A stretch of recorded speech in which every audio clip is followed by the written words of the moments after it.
오늘도 권민철 기자 나와 있습니다. 어서 오세요, 권 기자. 안녕하세요. 자, 오늘 훅뉴스 무슨 얘기를 담아오셨어요? 오늘 또 이 관련 오디오부터 들어보고 말씀드리겠습니다. 예. 지문으로 해요. 꼭 지문 날인이 완료된 투표권을 받아 투표 문제가 나왔어요. 투표하세요. 신분 좀 주세요. 지문 좀 주세요. 뭐 투표하시겠습니다. 이 어디예요? 네, 그제 있었던 민주당 경선의 현장 투표소 투표라고 하는데요. 관련 음향입니다. 아, 민주당 경선 현장 투표 상황. 네, 저희 뉴스쇼 팀의 정다솜 작가가 직접 투표를 해보고 왔는데요. 예. 또 대선 본선도 벌써 47일 앞으로 다가왔죠. 그렇죠. 그래서 오늘은 경선과 본선의 투표와 개표에 무슨 문제가 없는지 살펴보려고 합니다. 대선 경선과 본선의 투개표 문제. 네. 여기서 문제가 있으면 이거는 보통 문제가 아닌데요. 도대체 그렇죠. 어떻게 짚어보셨을지 하나하나 얘기 풀어보죠. 민주당 경선 이야기부터 해보죠. 예. 지금 민주당 경선은 예선이 아니고 본선이라고 하죠. 열기가 대단합니다. 어느 때보다도 더 엄중한 선거입니다. 예. 그런데 이런 잡음이 있으면 안 될 텐데 지금 상황이 그렇지가 않죠. 그러니까 세월호 인양 뉴스에 조금 가려지긴 했습니다만 현장 투표 결과가 사전에 유출이 됐어요. 맞습니다. 난리가 났죠. 네, 중간 개표 결과로 보이는 자료가 유출이 됐는데 예. 여론조사 결과조차도 투표에 영향을 미칠 수 있기 때문에 투표 앞두고 공개를 안 하고 있죠. 그렇죠. 그런데 개표 결과가 유출이 됐다. 이건 참 충격적인 일이죠. 예.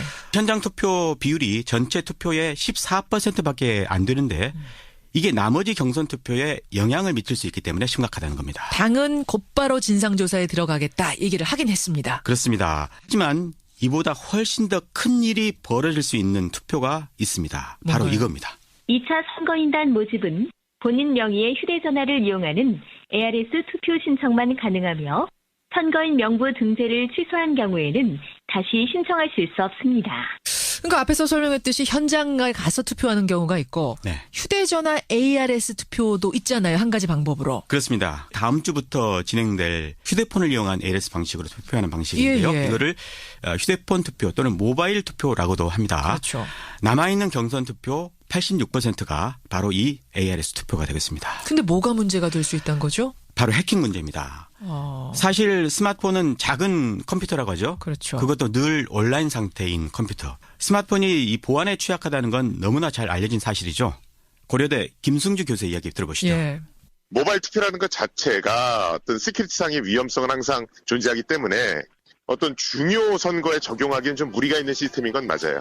우리가 뭐 스마트폰 해킹 뭐 이런 얘기는 굉장히 많이 나오잖아요. 그러니까 컴퓨터 해킹 연구된 것만큼 스마트폰에 대한 해킹 방법들은 굉장히 많이 연구가 돼 있거든요. 그리고 어떤 그런 거 하기 위한 해킹 툴 같은 것도 굉장히 일반화돼 있고 그리고 가보면 그 공장처럼 막 돌아가거든요.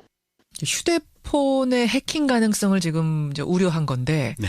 근데 경선을 ARS 투표로 한 게 이번이 처음은 아니잖아요. 2012년 그 경선 때도 있었습니다. 했었습니다. 물론 그때는 해킹 이슈도 없었죠. 예. 하지만 그때는 예선, 지금은 사실상 본선. 해킹의 유혹이 훨씬 더 큰 선거라는 게 다른 거죠. 그럼 외국에서도 본선을 스마트폰으로 투표하는 나라는 없습니까? 거의 없습니다. 다만 스위스의 일부 주에서 휴대폰 투표를 한다고 합니다. 그래요? 하지만 거기는 예선이 아니라 본선입니다.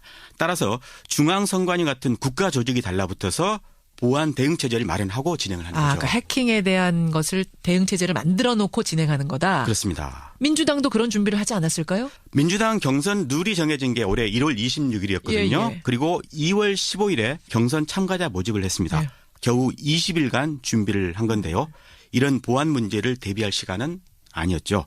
그래서 지금 할 수 있는 거라곤 해킹될 확률이 적다와 같은 자기 최면일 어허. 뿐입니다. 민주당 관계 얘기 들어보시죠. 예. 일단 ID 센터를 방화벽을 뚫어야 되는 거지 않습니까? 그리고 들어온다 들어 서버에 또 방화벽을 뚫어야 되는 거고요. 들어와서 또 그 프로그램을 건드려야 되는 건데 그렇게까지 할 수 있는 사람은 세계에서 몇 명밖에 없을 것 같고요. 그렇게까지 할 수 있는 사람이 세계에 몇 명이나 있겠는가? 그러니까 걱정하지 말라 이런 건데 예. 어때요? 이 사람 말대로 설사 민주당 쪽 서버는 이 방어벽이 튼튼하다고 해도요. 예. 문제는 앞서 전문가가 지적한 대로 유권자 쪽의 스마트폰은 해킹에 무방비로 노출돼 있다는 게 문제가 되겠습니다. 그러면 중앙선관위가 나서서 관리를 좀 해주면 외국처럼 네. 그러면 좀 안심할 수 있으려나요? 그렇겠죠. 선관위야말로 그런 일을 전문적으로 하는 국가기관이니까요. 그렇죠. 하지만 선관위는 종이로 하는 현장 투표는 관리를 하지만요. 예. 휴대폰 관리는 관여하지 않고 있습니다. 우리의 선관위는 휴대폰까지는 신경 못 쓴다는 거군요. 민주당에서 선관위는 빠지라고 한 겁니다. 아하. 그래서 두 개의 사설업체가 지금 민주당 선관위 역할을 대행을 하고 있는 겁니다.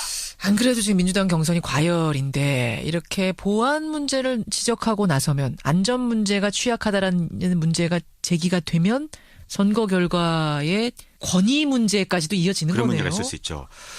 물론 경선 결과에 대해서는 후보자들 간에 승복 사약이 있었습니다. 예, 예. 하지만 이런 보안 사고가 났을 때 어떻게 검증할 건지 그에 대한 구체적 논의는 없었던 걸로 확인이 그래요. 됐습니다. 보안 사고로 인한 왜곡된 결과에 대해서까지 후보들이 승복을 할지 이거는 또 다른 문제로 지금 남아있는 거고요. 사실 이 얘기를 듣고 보니까 이게 민주당만의 얘기는 아니에요. 과거에 통합진보당 때 네. 통진당도 경선 과정에서 잡음이 있었고 대단한 홍역을 치렀었죠. 그랬었죠. 2012년 19대 국회의원 선거를 앞두고 온라인 경선을 했는데 예. 중복 대리 투표로 특정 후보에게 몰표를 줬다가 당원 460여 명이 사법 처리가 된 적이 있습니다. 그랬었습니다. 그 후유증 때문에 당이 쪼개졌고 몰락의 길을 걷다가 결국은 해산까지 됐던 거죠. 예. 그러니까 민주당도 경선 결과에 대한 불복 사태, 어떤 권위의 문제가 일어나지 않게 하려면 지금부터 미리 점검을 해야 돼요. 문제가 터지기 전에. 예, 그래서 제가 오늘 이 이야기를 드리는 겁니다. 예. 그리고 불복 문제와 관련해서 또 하나 생각해 볼 만한 게요. 바로 대선 본선 이야기입니다. 아까 전에 경선하고 본선의 투개표 문제 보자고 권민철 기자 그러셨잖아요. 그랬었죠. 자, 그럼 지금부터는 본선의 투개표 문제로 넘어가 보죠. 본선은 종이로 투표를 하니까 이 보안 문제에 거론할 건 없고요. 다만 개표 문제를 보려고 합니다. 대선의 개표 문제는 그동안에도 논란이 쭉 되오지 않았습니까? 네, 18대 대선 개표에 조작이 있었다. 그런 주장이 있었죠. 그렇죠. 급기야 이 문제가 국회 본회의 때도 거론이 되게 됐고요. 재작년 10월 대정부 질문에서 이 강동원 의원과 황교안 총리 간 공방 먼저 들어보시죠. 예. 총리, 개표 조작이라는 말씀 들어본 사실이 있습니까?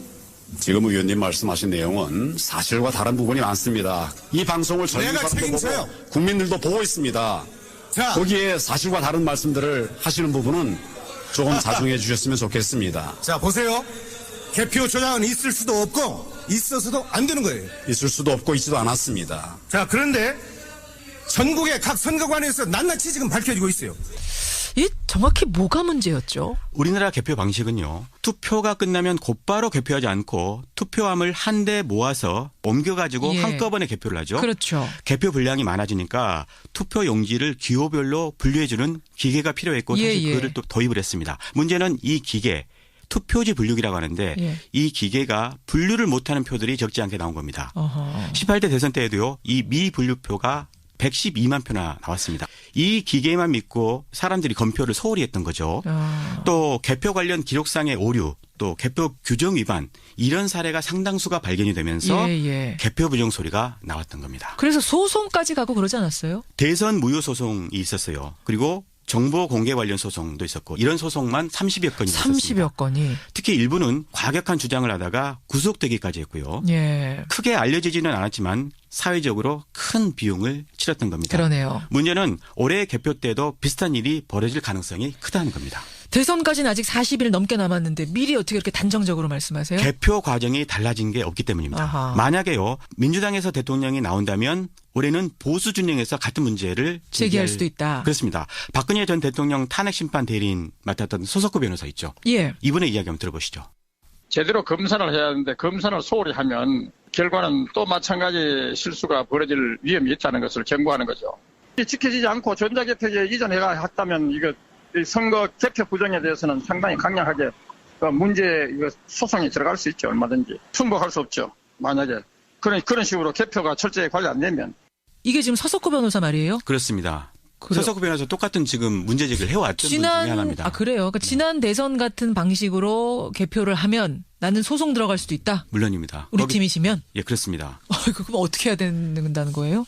투표소에서 개표하면은 될 겁니다. 투표소 개표. 네. 그럼 개표함을 옮기지 않고 투표 끝나면 그 자리에서 바로바로 소화하자. 그렇습니다. 개표 시비는 개표 과정이 복잡해서 생기는 것들이거든요. 예. 그래서 가장 단순히 하자는 겁니다. 투표소에서 개표하면 개표 시간도 획기적으로 줄일 수 있고 예. 따라서 비용도 절약할 수가 있습니다. 앞서 말씀드린 이 사회적 비용도 물론 줄일 수 있고요. 그래서 민주당 송영길 의원이 이런 내용의 법률 개정안을 현재 제출한 상태입니다. 제출한 게 있군요. 그럼 지금까지는 그 자리에서 안 하고 중앙으로 다 모았던 이유는 뭡니까? 그것도 이유가 있으니까 모았을 거 아니에요. 만약에 투표 용지가 좀 애매한 경우 선관위 직원들이 직접 보고 나서 결정을 한다. 그러니까 일종의 전문성을 이야기를 하고 있는데 투표 용지의 가부를 판단하는 게 그리 전문적인 영역은 아니죠. 아니기 때문에 네. 그냥 각 투표소에서 해도 된다 이런 거군요. 그렇습니다. 다른 나라도 이렇게 한 나라가 있어요? 독일이라든가 프랑스, 스웨덴, 미국 같은 대부분의 선진국에서 바로 투표소 개표를 하고 있습니다. 자, 이제 그렇게 하자라고 법안은 제출이 됐는데 이번 대선 치러지기 전에 개정이 될까요? 그건 좀 어렵겠죠. 그렇죠. 다른 대안이 있겠습니까? 현실적인 대안도 없진 않습니다. 이 투표지 분류기를 지금처럼 사용을 하되 예. 이 기계에서 이 전자개표로 인식할 만한 다른 기능은 모두 빼자는 겁니다. 무슨 말이에요, 그게? 18대 대선 때부터 이 문제를 주장해온 여수 솔샘교회 정병진 목사 이야기부터 들어보고 이야기하겠습니다. 예. 그대로 모든 그 개표 절차는 그대로 하되 한 가지만 안 하면 돼요. 투표지 분류기에 프린터기 장착돼 있잖아요. 그 프린터기 없애버리면 됩니다. 그러니까 프린터만 안 하면 돼요. 개표 상황표를 그냥 수기로 적게 만들면 선관위 주장한 대로 그냥 단순 분류 작업만 하는 기계가 돼요. 그렇게 하면은 수개표가 강화되죠, 당연히. 이게 무슨 말입니까? 좀 복잡한데요? 그 지금처럼 투표지 분류기에 의존하지 말고 예. 가급적이면 사람이 들어가서 손으로 직접 개표를 하자 이런 이야기를 지금 하고 있는 겁니다. 그러면은 다 개표를 해서 분류를 사람 손으로 해놓은 다음에 그 기계로는 다시 한번 검사만 하자 이런 거예요? 검토만 하자? 분류는 투표지 분류기가 하고 예. 나머지 과정은 사람이 하자는 겁니다. 애초에 분류만 해놓고 다시 다 일일이 사람이 수개표하자? 그렇습니다. 아하. 사실 현행 법에도 수개표를 하라 이렇게 돼 있었는데 지금 예. 투표지 분류기를 도입을 하고 그렇기 때문에 이게 전자개표를 하고 있다라고 하는 의혹을 받고 있는 거죠. 그런 거군요. 그 의혹을 끊기 위해서라도 수개표를 강화하자 그런 취지입니다. 그럼 시간은 상당히 걸리고 뭐 좀 물리적인 힘은 들겠지만 이게 예. 가장 정확하다 이 얘기인 거죠? 그렇습니다. 그래 근데 이게 이제 시행이 되려면 전자개표 부분을 좀 포기를 해야 된다는 얘기인데 유력 대선 주자들 생각도 중요할 것 같습니다. 후보들 생각 어떤가요? 문재인 이재명 후보는요. 투표소 개표에 찬성 의사를 이미 공개적으로 밝힌 바가 있습니다. 예. 하지만 국민들이 관심만 있으면 후보들과 무관하게 실현이 될 수가 있겠죠. 대통령도 사실 국민들이 파면한 거니까요. 예, 이 전자개표 문제 우리가 관과했던 문제에 대해서 대선 앞두고 다시 한번 생각해 봤습니다. 여러분은 어떻게 생각하십니까? 민주당 경선에서 지금 치러지고 있는 ARS 투표 문제도 관심 있게 보시고요. 본선도 마찬가지고 결과에 잡음이 없도록 우리가 미리미리 신경을 써야겠습니다. 생각할 거리를 던져주셨어요. 권민철 기자. 네. 수고하셨습니다. 고맙습니다. 훅뉴스였습니다. 오늘도 권민철 기자 나와 있습니다. 어서 오세요, 권 기자. 안녕하세요. 자, 오늘 훅뉴스 무슨 얘기를 담아오셨어요? 오늘 또 이 관련 오디오부터 들어보고 말씀드리겠습니다. 예. 지문으로 해요. 지문 날인이 완료된 투표권을 받아 투표 문제가 나와서요. 투표하세요. 신분 좀 주세요. 지문 좀 주세요. 뭐 투표하시겠습니다. 이 어디예요? 네, 그제 있었던 민주당 경선의 현장 투표, 투표소 투표라고 하는데요. 관련 음향입니다. 민주당 경선 현장 투표 상황. 네, 저희 뉴스쇼 팀의 정다솜 작가가 직접 투표를 해보고 왔는데요. 예. 또 대선 본선도 벌써 47일 앞으로 다가왔죠. 그렇죠. 그래서 오늘은 경선과 본선의 투표와 개표에 무슨 문제가 없는지 살펴보려고 합니다. 대선 경선과 본선의 투개표 문제. 네. 여기서 문제가 있으면 이거는 보통 스마트폰이 이 보안에 취약하다는 건 너무나 잘 알려진 사실이죠. 고려대 김승주 교수 이야기 들어보시죠. 예. 모바일 투표라는 것 자체가 어떤 시큐리티상의 위험성은 항상 존재하기 때문에 어떤 중요 선거에 적용하기엔 좀 무리가 있는 시스템인 건 맞아요.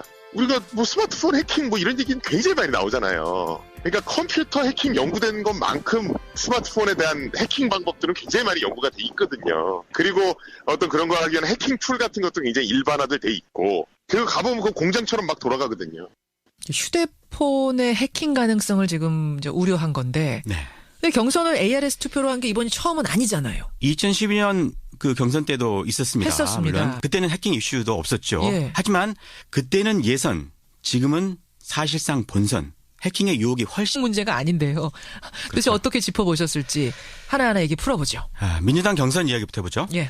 지금 민주당 경선은 예선이 아니고 본선이라고 하죠. 열기가 대단합니다. 어느 때보다도 더 엄중한 선거입니다. 예.